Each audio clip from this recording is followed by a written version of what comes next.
모시고 안녕하십니까?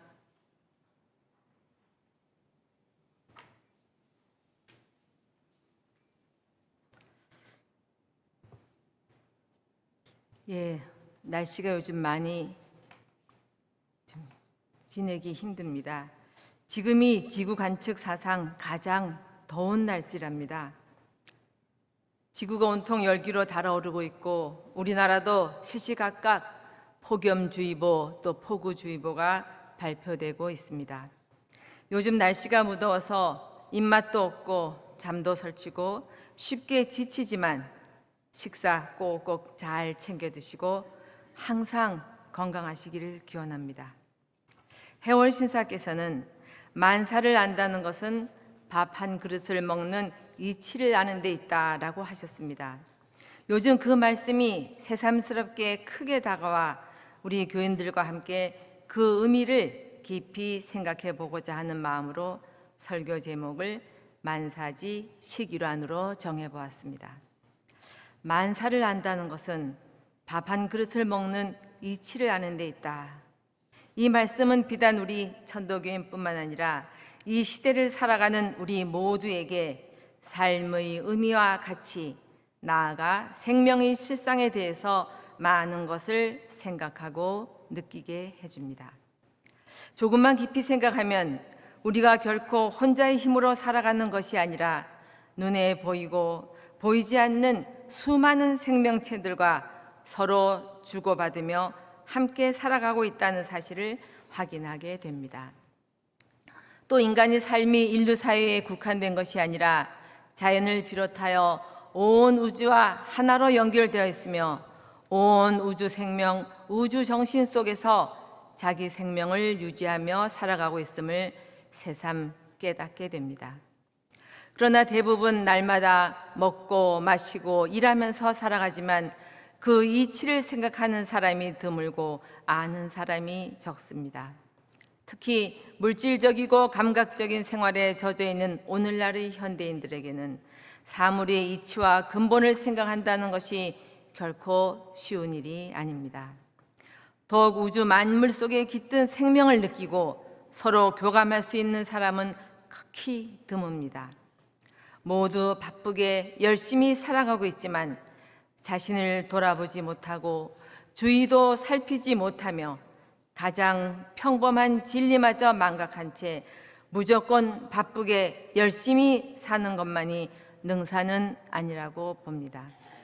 열심히 살아온 결과가 자신을 병들게 하고 주변을 힘들게 하고 자연을 파괴하고 생명을 죽여온 것이라면 차라리 게으른 것만 같지 못합니다.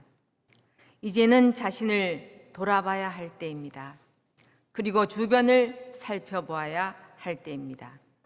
내 주변에서 무슨 일이 일어나고 있으며 우리 사회가 어디로 가고 있는지 알아야 합니다. 그리고 내가 지금 무엇을 위해 살고 있는지 또 무엇을 하면서 살아야 할지 생각해 보아야 합니다. 새로운 삶은 가장 평범한 진리를 발견하고 실천하는 데서 비롯됩니다. 우리는 살면서 누구나 한 번쯤은 그동안 무심히 바라보고 너무나 당연하다고 생각했던 일들이 눈물이 날 정도로 고맙게 느껴지는 경우가 있습니다. 또 사소한 일상이 큰 감동으로 밀려오기도 하고 주변의 사람들이나 사물들이 전에 없이 소중하게 느껴지기도 합니다. 감동은 삶의 활력소가 되며 놀라운 힘으로 사람을 변화시킵니다. 그래서 사람들은 누구나 감동을 원하는지도 모릅니다. 그러나 큰 감동은 언제나 큰 깨달음과 같이 온다는 사실을 우리는 생각해 보아야 합니다. 특히 가장 평범한 일상 속에서 위대한 진리를 발견했을 때의 기쁨과 감동은 무엇과도 바꿀 수 없습니다.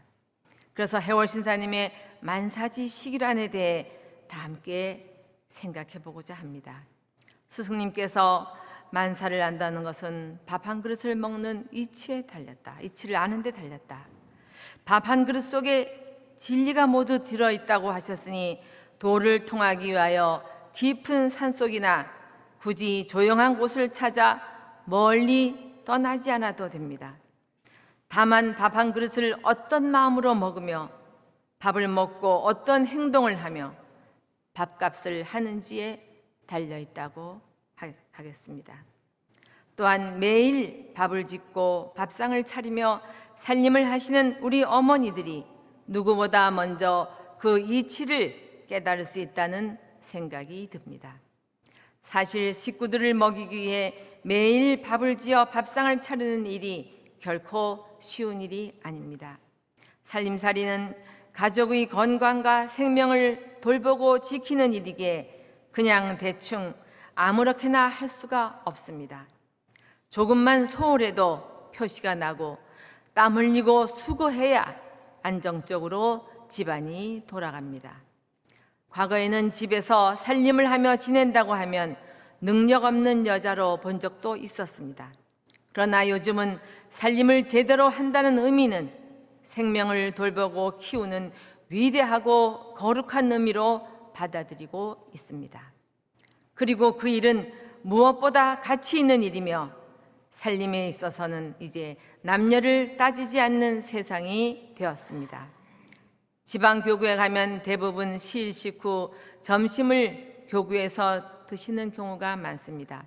여성의 지부장님을 비롯한 여성 회원들이 시일에는 아침 일찍 교당에 나오셔서 교당 식구들을 위해 뚝딱뚝딱 밥상을 차려내시는 모습을 보면 그 놀라운 힘에 감탄을 금할 수가 없습니다. 밥이 있는 곳에 사람이 모이고 밥이 있는 곳에 웃음꽃이 피는 것을 보면서 밥이 지닌 의미를 다시 한번 생각하게 됩니다. 불교의 육조 해능대사가 불목직이었다는 사실은 누구나 알고 계실 것입니다. 이제 천도교에서는 부엌이나 주방에서 도를 통하신 후 밥상을 차려놓고 사람들에게 활짝 웃는 모습으로 이제 식구하시고 맛있게 드시라고 권하시는 따뜻하고 부드러운 군자와 성인의 모습을 그려봅니다. 이전에 근엄하고 위험 있던 그런 군자가 아니라 부드럽고 따뜻하고 다정한 군자의 모습, 성인의 모습이 후천시대의 모습일 거라는 생각도 해봅니다. 인간 소외와 생명 파괴로 인간과 인간과 자연의 조화로운 삶이 깨진 지 이미 오래되었습니다. 가장 가까운 부모 자식이나 부부, 형제, 친구는 물론 이웃 간에도 저마다 이익을 앞세우다 보니 진정으로 마음이 통하지 못하는 경우가 많습니다. 더욱 인간의 욕망과 이기심은 인류 사회를 넘어 자연 생태계를 병들게 하였고 생명을 파괴하여 전 지구적 차원의 위기를 초래하였습니다. 이대로 가다가는 지구상에 생명체가 존재하지 않는 날이 올 수도 있다는 경고의 목소리가 높습니다. 그 전에 우리가 변해야 합니다. 그래야 우리 모두가 살 수 있습니다. 그러기 위해서 생명의 실상을 제대로 알고 이를 느낄 줄 아는 감수성을 길러야 합니다. 생명체와 교감할 줄 아는 섬세한 감수성이야말로 생명의 위기를 구할 수 있습니다. 타인의 고통을 나의 고통으로 받아들이고 모든 생명체들의 아픔과 고통을 느낄 수 있는 마음이 되어야 생명을 살릴 수 있습니다. 생명의 실상은 이론적, 지식적으로 파악되는 것이 아니라 자신의 마음 상태가 이를 느낄 수 있을 때 비로소 드러나는 차원이며 경지입니다. 그런 점에서 우리는 뛰어난 감수성을 지니고 철저하게 생태적 삶을 살아가셨던 해월 신사님의 삶에 주목해야 합니다. 신사님은 어느 날 한 어린이가 남학신을 신고 급하게 앞을 지나갈 때 땅을 쿵쿵 울리는 그 남학신 소리에 가슴이 아프더라고 호소하시면서 땅 아끼기를 어머니 살같이 하라고 간절히 당부하셨습니다. 생명운동은 구호를 외치고 목소리를 높인다고 해서 되는 것이 아닙니다.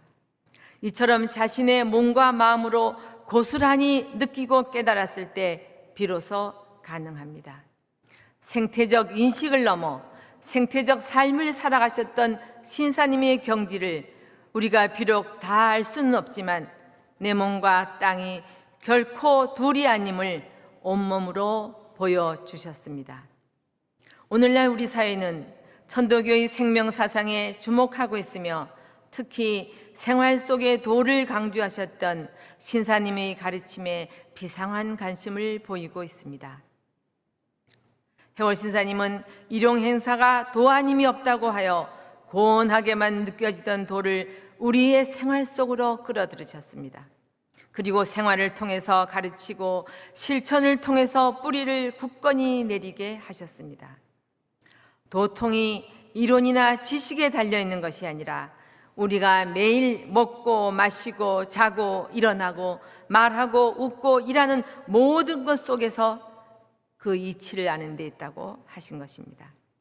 그러므로 나를 떠나서 따로 도가 있을 수 없고 일을 떠나서 도가 있을 수 없습니다. 일손을 놓고 가족을 버리고 세상을 등지고 앉아 도를 통하고자 하는 것은 마치 물을 버리고 해가를 구하는 것과 같습니다. 그러므로 나와 일과 도는 서로 떠날 수 없는 불가분의 관계임을 분명히 깨달아야 합니다. 또 일을 하면서 반드시 이치도 생각해야 합니다. 생각하지 않으면 깨달을 수 없습니다. 깨달음은 눈을 감고 앉아서 수련을 할 때만 문득 찾아오는 것이 아닙니다. 일을 하느라 분주히 움직이는 가운데 사람을 만나서 서로 대화하는 가운데 문득 느껴지고 깨달아지는 것이 사실 얼마나 많습니까? 우선 간단히 생각해 보더라도 매일 쌀을 씻어 밥을 짓는 어머니는 누구보다 가족의 건강을 생각하며 정성을 다하십니다. 그러므로 밥에는 어머니의 정성이 담겨 있습니다. 또 뜨거운 태양 아래서 땀 흘리며 농사를 지으시는 농부의 정성도 담겨 있습니다. 또 나아가 내가 미처 생각하지 못한 무수한 사람들의 정성과 노력이 들어있을 것입니다. 어찌 그뿐이겠습니까? 나락 하나리 염으로 한 톨의 쌀이 되기까지 거대한 우주가 잠시도 쉬지 않았다는 사실을 조금만 생각해도 알 수 있습니다. 해와 달과 별들이 수없이 번갈아 뜨고 지면서 한치의 오차도 없이 제자리를 지켰고 또 비와 바람과 이슬이 때를 어기지 않았으며 들판의 크고 작은 벌레와 곤충들과 심지어 땅속의 수많은 지렁이, 거머리, 박테리아까지도 분주히 움직이며 제 몫을 다하느라 수고했을 것입니다. 온 천지가 나락 하나를 키우기 위해 저마다 최선을 다했던 것입니다. 생명을 키우기 위해 천지의 정성이 잠시도 쉬지 않았던 것입니다. 그러므로 밥 한 그릇 속에는 인간과 사회, 자연의 모든 이야기가 고이 담겨 있습니다. 인류 역사와 문화가 녹아들어 있고 대자연이 고스란히 담겨 있고 우주 전체에 비밀이 간직되어 있습니다. 천지와 인간이 서로 협력하고 정성을 다한 것이 밥입니다. 그러므로 밥을 먹는 것은 우주의 생명을 이어받는 것이며 무생명이 모여 한 생명을 살리는 거룩한 희생이라는 생각도 듭니다. 내가 죽어 너를 살리는 것, 이것이 생명의 아름다운 미덕입니다. 지금은 새로운 생명운동, 새로운 생활운동이 절실히 요청되고 있으며 생명의 고귀함과 생명의 질서를 파괴하지 않는 새로운 차원의 삶이 요구되고 있습니다. 지금부터라도 이 시대에 천도교가 힘써서 해야 할 일이 무엇인가 우리가 다 함께 고민해 보아야 할 것입니다.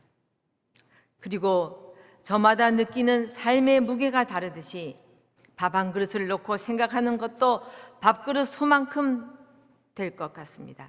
그렇다면 오늘을 살아간 우리 사회의 수많은 젊은이들에게 밥 한 그릇의 의미는 과연 무엇일까요? 그들은 매일 밥을 먹으며 무슨 생각을 할까요?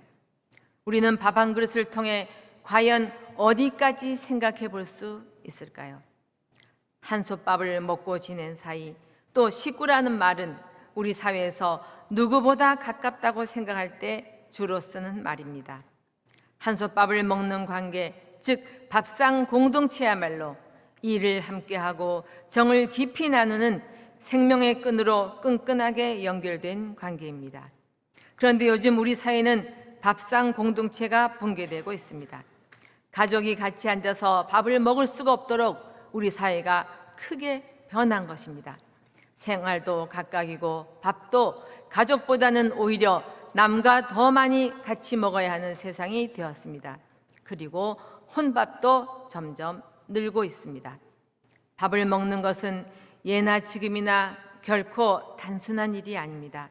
한솥밥을 먹는 사이는 같은 직장에서 함께 일을 한다는 의미이기도 해서 밥과 일은 여전히 긴밀한 관계를 유지하고 있음을 알 수 있습니다. 오랫동안 대학에서 동학사상 또 천도교를 강의하면서 해월 신사님의 이 말씀에 대해서 학생들에게 질문을 해보았습니다. 우선 밥하면 떠오르는 것이 무엇인가요? 라고 물었더니 대부분 아무 생각 없이 그냥 먹는다고 합니다. 좀 생각해 보자고 했더니 살쪄요, 맛있어요, 먹으면 졸려요, 배가 불러요, 안 먹으면 죽기 때문에 먹기 싫어도 먹어야 하는 거예요. 이렇게 등등 내 생명과 건강을 지켜주는 힘이에요. 이런 내용이었습니다. 이처럼 밥은 내가 살기 위해서 먹어야 사는 것, 그 이상도 그 이하도 아니었으며 물질적 에너지의 원천에 지나지 않았습니다. 10년이 넘게 동일한 질문을 해보았지만 모두 감각적이고 물질적이고 자기중심적인 대답이 돌아왔습니다. 간혹 밥상을 차리신 엄마의 정성과 밥벌이를 위해 일터에 나가시는 아버지를 생각하거나 농부의 땀방울을 생각하는 학생도 있었지만 대부분 심각하게 생각해 본 적이 없음을 알 수 있었습니다. 그러던 어느 날 한 여학생이 밥은 나누어 먹는 것이라고 대답하였습니다. 그녀는 밥은 한두 사람의 노력으로 이루어진 것이 아니라 수많은 사람들이 흘린 땀방울의 결정체이므로 결코 혼자 독차지해서는 안 되는 신성한 것이라고 말했습니다. 한때 노동운동에 몸을 담았던 그 학생은 노동의 신성함을 통해 밥을 생각하였으며 밥그릇을 독차지하려는 세력과는 과감하게 투쟁해야 한다는 신념도 갖고 있었습니다. 그 밖에는 기억에 남는 신선한 대답을 별로 듣지 못했습니다. 모든 생명체는 밥을 먹지 못하면 한시도 살아갈 수 없습니다. 그래서 밥을 먹기 위해 저마다 일을 합니다. 그래서 직업을 밥벌이라고 말하기도 합니다. 이처럼 밥과 일은 불가분의 관계이니 어찌 일하지 않고 먹기만을 바랄 수 있습니까? 해월 신사께서는 관의 지목을 피해 쫓기는 신세였지만 항상 가시는 곳마다 새끼를 꼬고 멍석을 짜며 과일나무를 심는 등 잠시도 일손을 놓지 않으셨습니다. 제자들이 좀 쉬실 것을 권하면 하느님은 잠시도 쉬지 않으신다 하시며 하느님은 노는 것을 싫어하신다고 말씀하셨습니다. 여기서 우리는 노동의 신성함과 함께 하느님의 뜻을 온몸으로 실천하신 해월 신사님의 삶을 통해 새로운 차원의 삶을 보게 됩니다. 우리는 권력이나 세력 다툼을 밥그릇 싸움이라고도 말합니다. 밥그릇을 독차지한 사람을 독재자라 부르며 밥그릇을 누구 앞으로 놓느냐에 따라 정치, 경제, 사회의 전반적인 구조가 달라지기도 합니다. 밥은 곧 힘의 원천이므로 밥그릇의 위치는 우리 사회의 힘과 권력의 주체를 상징하기도 합니다. 대부분의 우리 젊은이들은 전문 지식이나 정보를 얻기 위해서 시간과 노력을 아끼지 않습니다. 그러나 가장 기본이 되는 밥에 대해서는 별로 생각을 하지 않고 있습니다. 특히 요즘 우리 사회는 웰빙 바람을 타고 우리 몸에 좋다는 음식과 건강에 대한 정보가 넘치고 있습니다. 많은 사람들이 무엇을 먹을까? 어떻게 먹을까? 고민하며 몸에 좋다는 음식과 건강을 위해 돈과 시간을 아낌없이 투자하고 있습니다. 그들 가운데 밥 한 그릇 속에 온 우주의 신비가 담겨 있고 자연의 질서가 녹여 있고 인류사의 역사가 숨쉬고 있음을 생각하는 사람이 과연 얼마나 될까요? 성사님께서는 권도문에서 인간은 누구나 태어난 이상 살아야 하고 살기 위해서는 먹어야 하며 먹기 위해서는 일을 해야 하는데 여기에 바로 도가 있다고 하셨습니다. 그러므로 도란 나를 떠난 것이 아니며 생활 속에 있으며 일을 하면서 깨달아가는 것임을 분명히 하셨습니다. 이처럼 일은 밥을 낳고 밥은 생명을 살립니다. 밥 흘린 뒤에 땀 흘린 뒤에 먹는 밥맛은 특별히 맛있습니다. 마치 하느님이 감흥하시고 기뻐하시는 것 같습니다. 밥은 일하고 먹을 때 정말 맛있고 감사한 마음으로 먹을 때 정말 맛있습니다. 밥은 생명이며 힘의 원천입니다.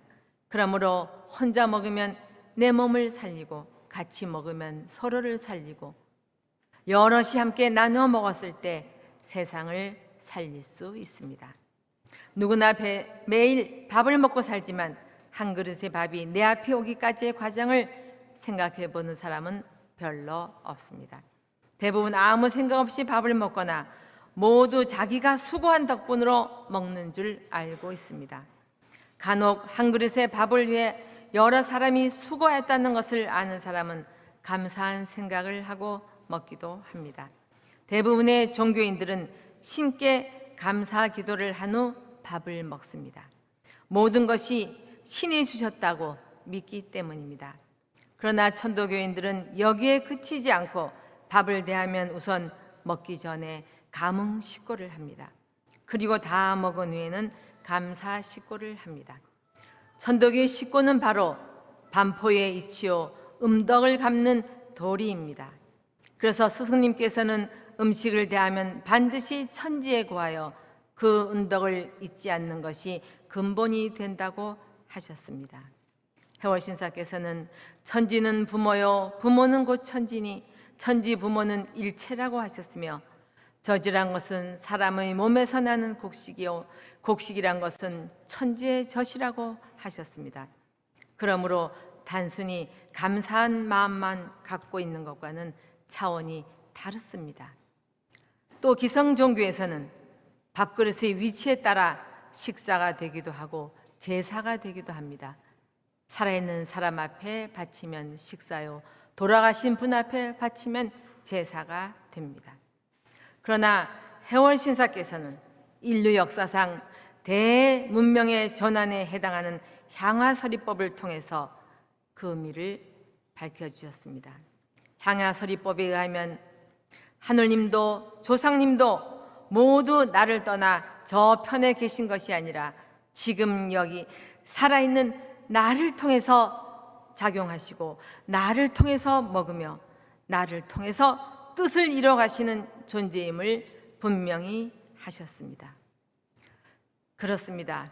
우리는 스승님이 아니시면 매일 먹는 밥이 하느님이며 밥을 지어 식구를 먹이는 어머니가 하느님인 줄을 어찌 알았으며 한여름 떼약볕 아래서 김을 매는 농부가 하느님이며 밥을 먹여 살리기 위해 일터에서 열심히 일하신 아버지와 아저씨, 아줌마, 언니, 동생들이 이 모두 하느님이라는 사실을 까맣게 모르고 살았을 것입니다. 스승님이 아니시면 사람이 하느님인 줄 어찌 알았으며 밥이 하느님인 줄 어찌 상상이나 해보았겠습니까?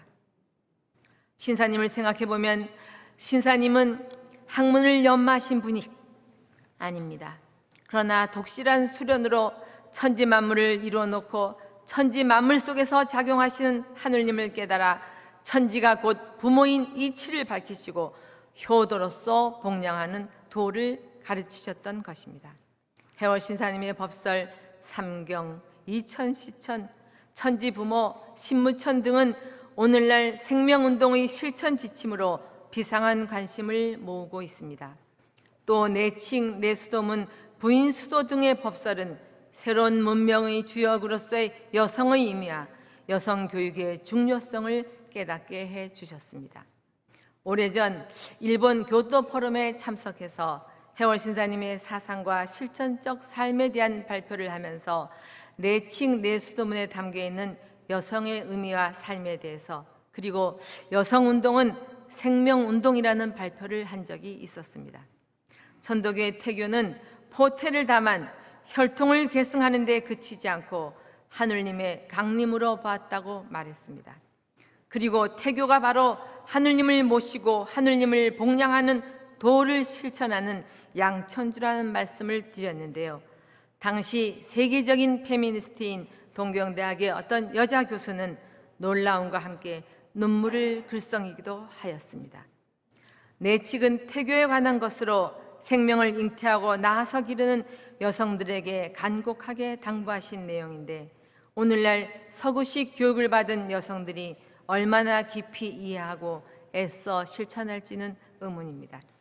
신사님은 온화하고 자상한 가르침 속에는 독실한 수도를 통한 직관과 통찰력이 번뜩일 뿐만 아니라 구체적인 생활과 실천을 통해서 깨달은 놀라운 지혜가 빛나고 있습니다.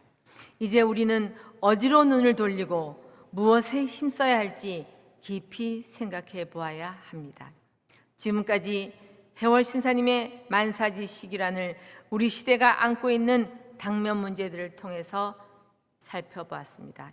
수련을 통하여 몸과 마음으로 증함한 것들을 실천을 통해서 생활 속에 뿌리를 내려야 합니다. 그러기 위해서 생각하고 생각하여 깨닫고 깨달아서 새로운 미래를 열어내고 가꾸어야 할 책임이 우리 천도교인들에게 있습니다. 왜 그럴까요? 우리는 스승님을 통해서 이미 배웠고 알았으며 이제 실천이 남아있기 때문입니다. 우리는 매일 밥을 먹으며 살고 있고 나 또한 누구의 밥이 되어 누군가를 살게 하고 있다는 사실을 기억해야 할 것입니다. 예전에는 눈물 젖은 빵을 먹어보지 않은 자와는 인생을 논하지 말라는 괴테 말을 자주 인용하면서 인생을 논하던 사람들이 많았습니다. 당시에 사람들에게 크게 공감을 불러일으켰기 때문입니다. 그러나 요즘에는 해월 신사님의 밥사상에 주목하는 사람들이 점차 늘고 있습니다. 특히 생명운동가들은 이를 통해 많은 영감을 얻고 있기 때문입니다. 스승님의 가르침을 아는 데 그치는 것이 아니라 현실 속에서 구현할 때 생명력이 생긴다는 것을 우리는 지금 눈으로 확인하고 있습니다. 성사님께서는 천도교는 천도교인의 사유밀이 아니라 인류의 공유문이라고 하셨습니다. 우리 천도교는 나 혼자 하는 것이 아닙니다. 그리고 마음이 통하는 몇몇 사람들이 모여서 하는 것도 아닙니다. 또 우리끼리만 하는 것도 아닙니다. 가족과 함께, 이웃과 함께, 세상 사람들과 함께 하는 것임을 우리는 한순간도 잊어서는 안 된다는 이 말씀을 드리면서 오늘 설교를 마치겠습니다. 감사합니다.